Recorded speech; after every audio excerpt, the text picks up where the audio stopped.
Hello YouTube, my name is Ebon Kim, and this time I'm doing a topic about fishing. Specifically fishing and surveying spots for where you're going to fish. Just to give you a little bit of background, I've been a vegetarian since I was 11 years old, so over a quarter of a century.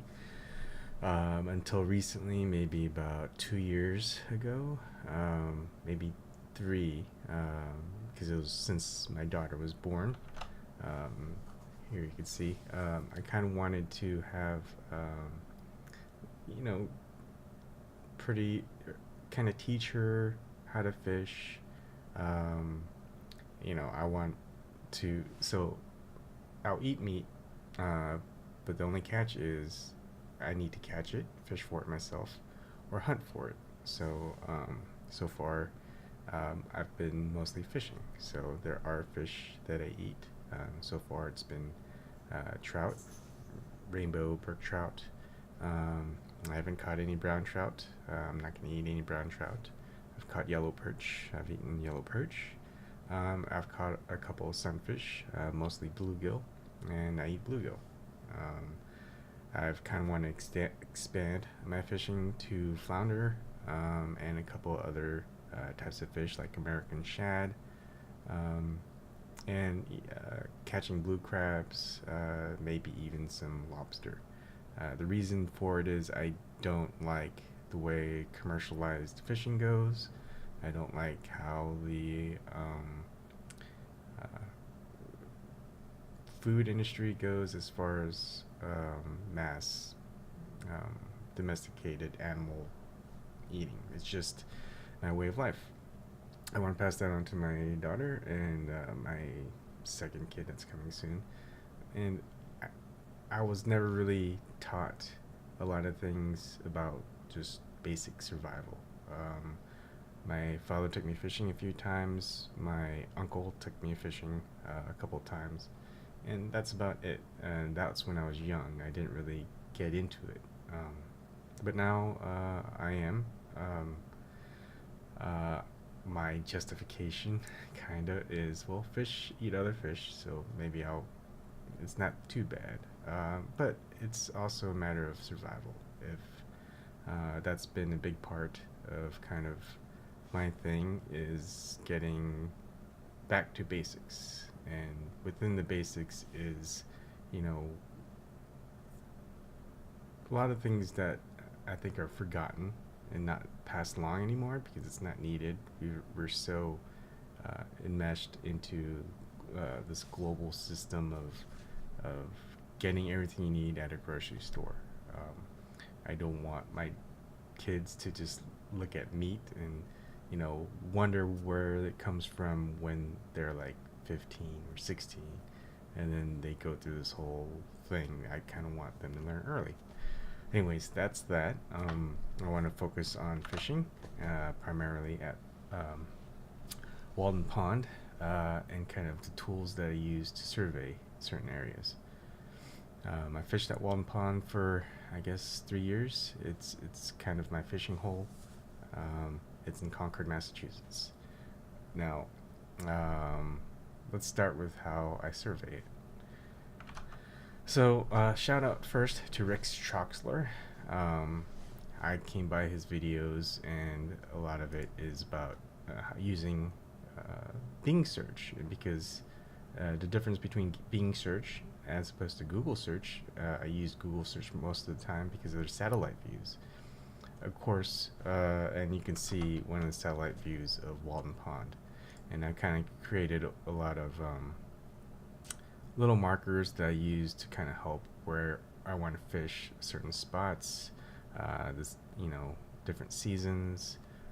I haven't really kept it up to date because I wanted to create a new one, specifically using Bing's Bing search. Sorry. So, the advantage of the Bing search is you get this bird's eye. Start with the road. But the bird's eye view, like Rick Troxler kind of shows in his videos, it's basically an aerial photo using planes, and you get a lot better vantage point than if you're just using a photo from Google satellite, right? You can see a big difference in quality. So I'm going to start off, not get into the water body part first. Just kind of want to give you an idea of what I do to start off. So usually I search Google and look for what fish are in a certain body of water, and this one is Walden Pond. It's not quite up to date. There are rainbow trout, there are brown trout. This doesn't include brook trout because rainbow trout and brook trout are stocked every season in the spring and in the fall. Brown trout, I don't know when the last time they stocked brown trout, but there's quite a few trophy brown trout there, but I don't fish for them because I only fish to eat. Smallmouth bass, largemouth bass, they are definitely there. Chain pickerel, no. I believe in 1968, before 1968 there were a lot, but they did a kill off of all the fish so they could start stocking trout. So you won't see or catch any chain pickerel. Bluegill, a lot of the different sunfish, they are there. Yellow perch, they are there. I've never caught a catfish like a brown bullhead, so they are not there. And I do see a lot of crawfish there.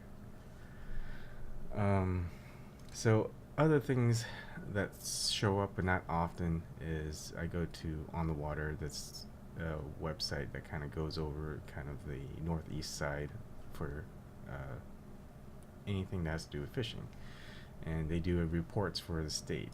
That doesn't really help very much because it's in different parts of the state, not necessarily where I am, but it's something that I just look every once in a while.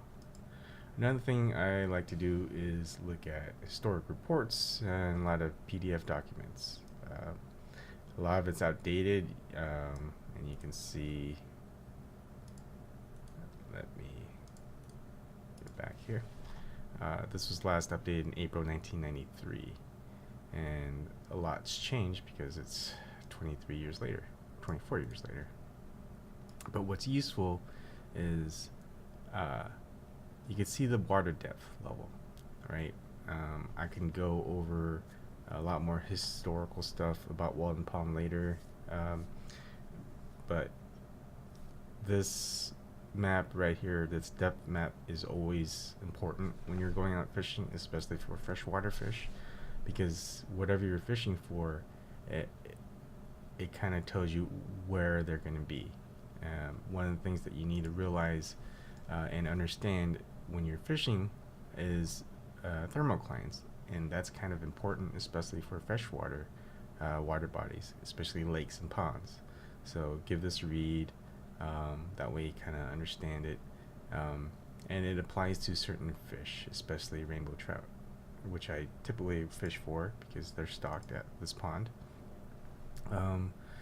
So thing about trout, they like oxygenated waters, and they like cold waters when it's hot. So if it's really warm and there's a lot of trout, they're going to go to the colder spots, and those are usually the deeper spots.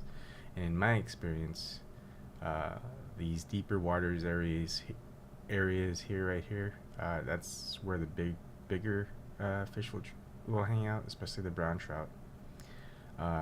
This stretch right here are where the rainbow trout kind of hang out. That's where the schools are, and you can tell where rainbow trout in lake bodies, ponds, they kind of stick together in schools, much different than if you're in a stream or a river.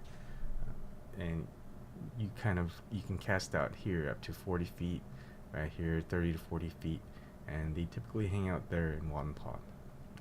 In this specific spot, there's also a lot of yellow perch. Some of the bigger ones are at that area.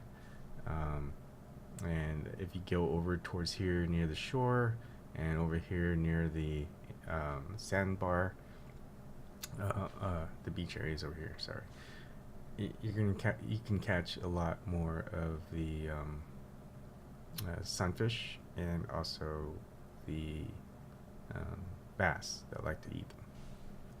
So let's focus on the bird's eye view, right? Um, Now this is going to tell you a lot about how where the fish might hang out.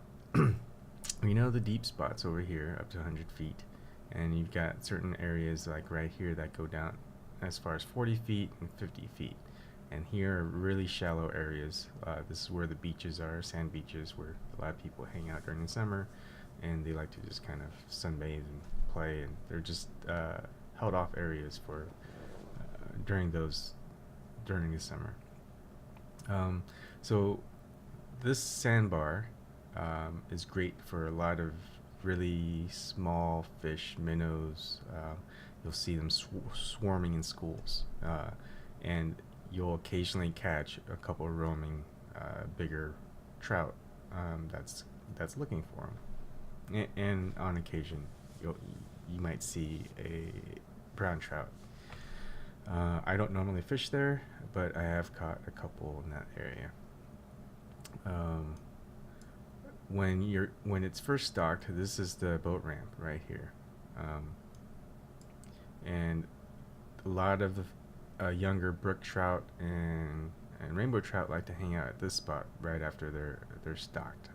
I usually don't like to fish when they recently stock it because there's a lot more fishing going on there, and I kind of like to let them grow a little bit bigger and just kind of settle down. And I've caught a couple of brook trout around here, but not many rainbows. So I think the brook trout are a lot easier to catch because they're more aggressive, and so they're probably roaming around different parts of the pond. Now, if you ever go to Walden Pond, and or any pond or any place that you want to fish, talk to the fishermen. If you go there frequently and you see them frequently, you know that they're regulars. So if you see me here, come up to me and talk with me. I'll tell you the places to catch all the fish at Walden Pond.